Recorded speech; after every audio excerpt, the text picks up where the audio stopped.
pressure distribution over a compressor blade and a turbine blade.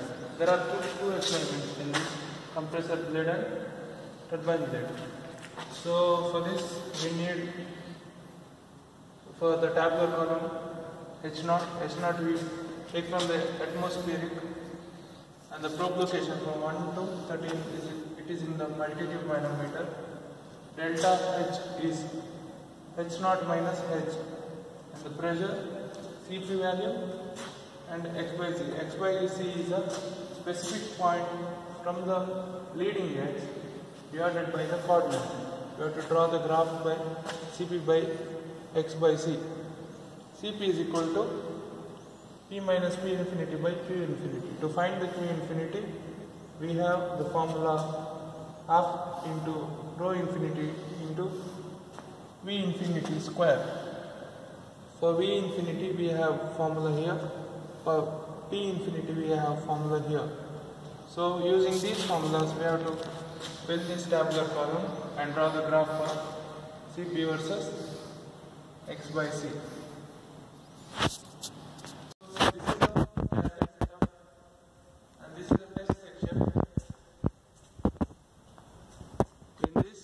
This is a leading edge, this is aerofoil, this is leading edge, and this is a trailing edge.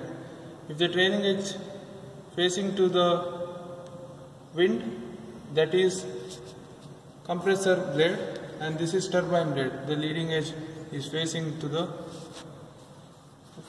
wind flow. If it is the leading edge facing opposite, that means that is a turbine blade. This is a multi-tube manometer, there are 13 tubes. This is a pressure velocity indicator, and this is a settling chamber, and this is a diffuser duct and a blower, and in this you have to open fully. From this the air sucks. If you close, the velocity increase. You have to open fully after starting the motor. These are the specifications we have to remember. For this turbine blade aerofoil, this is a model. For compressor blade, this is a model. There are two different types, and the chord length of the blade is 120 millimeter, and span of the blade is 150. The probe location and distance 1 to 7 and 8 to 10 and 11 to 13. You have to remember this.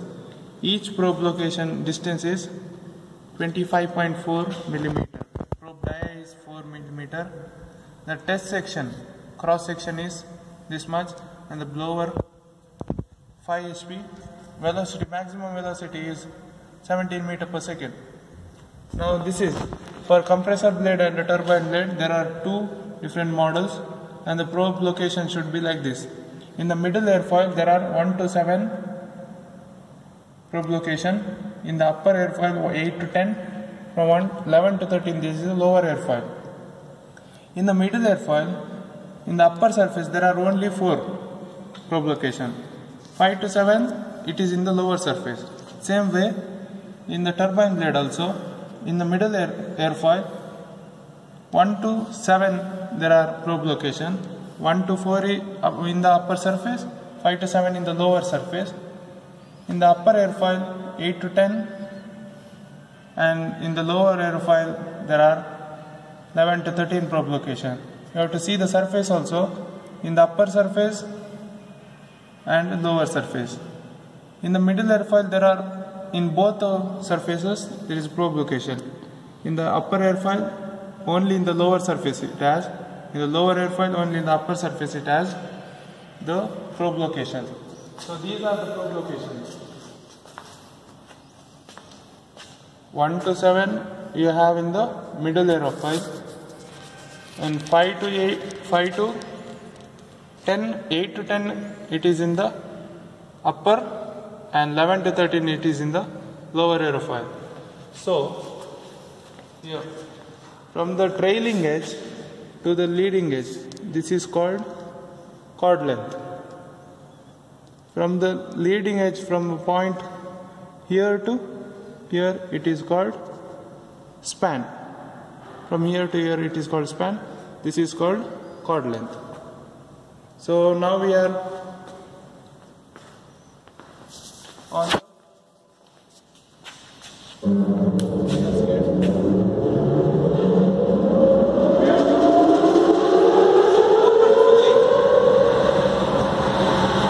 open this fully.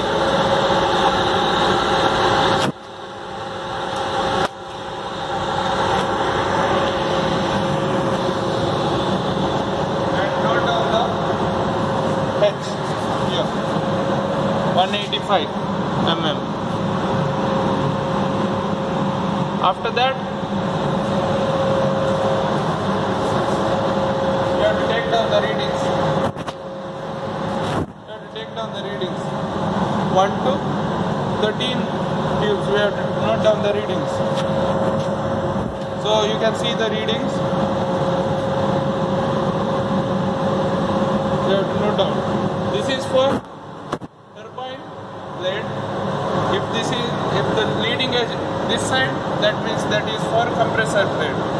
So we have to do the calculation for turbine blade.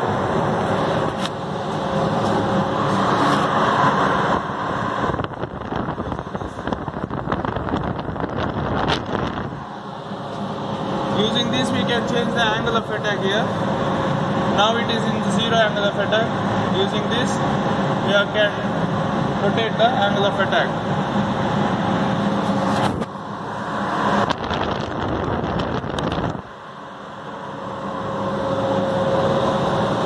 So after this, we can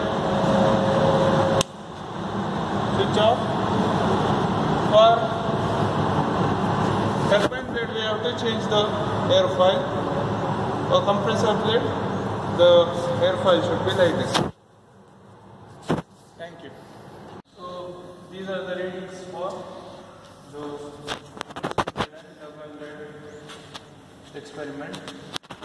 We explained for turbine blade, but these readings are for compressor blade. Here the H0 is 193, but in the compressor blade, in the turbine blade we got 185. Same way we have to take the reading. From here we have to minus, we get this. For P, we have to use this formula. This is of water. Then for CP, we have to use this formula. These two are unknowns. For that, we have to use these two formulas. We get the value for CP. For X by C, here, X is 30, 60 and 85 and C is 130. This is the chord length. X is a specification point from the leading edge. This is for compressor blade. For turbine blade, there is different values.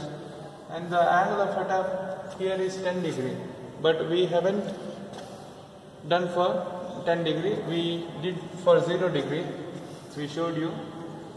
We can do for different angle of attack for 0 degree, 10 degree, minus 10 degree, but here we did for 10 degree. This is the graph for angle of attack of 10 degree of compressor blade. So Cp by X by C. If we do for turbine blade also, we have to graph for Cp by X by C only. Only the values change, that's it. And the scale, X axis and Y axis. We have to note down the scale. And finally the result. Pressure distribution overall. This is because we did for here, the values are for compression blade. That's why I am writing compression blade using cascade model. If we are doing for turbine blade, we have to write turbine blade. You have to remember these values for turbine blade and compressor blade changes and the angle of attack. You have to write the angle of attack in the graph also. Alpha is equal to 10 degree. If we are using 0 degree, we have to do 0 degree. So this is about compressor blade, and we explained for turbine blade If we change the blade for compressor, same process we are using for both the blades. Thank you.